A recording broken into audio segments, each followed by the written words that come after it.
I still remember the sound of her voice. Shaky, careless, almost gleeful. "Mom, don't tell her yet, but once she's out of the picture, I'll finally have everything. She's too blind to see I've been playing her for months." It was supposed to land in my mother's inbox. It landed in mine. And just like that, my heart turned cold. We weren't just sisters, we were allies, or so I thought. When our father walked out, we clung to each other. When the world felt hostile, she was the one person I swore would never stab me in the back. She cried in my arms after her first heartbreak. I held her secrets. I defended her when no one else would. But trust is a blade, and in her hands, it cut deep. Looking back, the signs were there.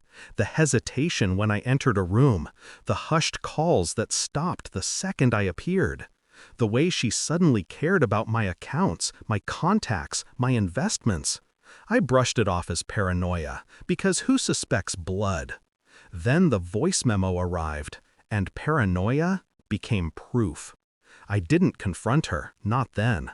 I didn't cry, didn't scream, didn't ask why. Emotion is a luxury for the betrayed. Instead, I packed a single bag that night. By morning, I was gone. Silent departure is the sharpest blade. It carves questions before answers. I drove until the city disappeared behind me, until I could breathe without tasting the rot of her betrayal. And as the miles passed, a plan took shape. Not a messy tantrum for justice, a clean operation. Quiet, surgical. Step 1, information. She had been siphoning money from the joint account we opened for our mother's medical expenses. I let her. I watched the numbers shift, tracked every cent. People like her always get greedy. Greed leaves fingerprints. Step 2, leverage. I contacted the lawyer she thought was loyal to her. He owed me a favor. Old debts are gold when betrayal enters the room. With one phone call, the documents she hid from me slid onto my desk. Property transfers, fraudulent signatures, lies dressed up as legality. Step 3, silence. I didn't block her calls.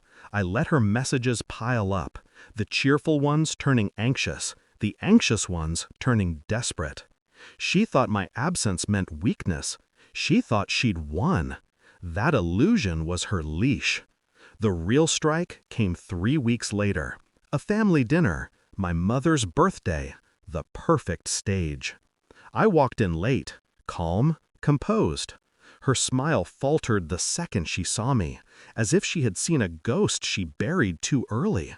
"Where have you been?" she asked, forcing sweetness through gritted teeth. I didn't answer. I handed my mother her gift, a thick envelope. Inside, every piece of evidence, every stolen dollar, every falsified document. My sister's face drained of color. "What is this?" my mother whispered. "Her masterpiece," I said.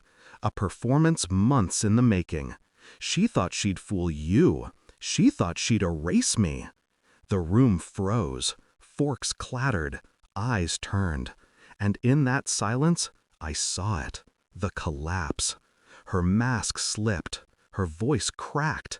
She begged, denied, twisted words until they strangled her. But it was too late.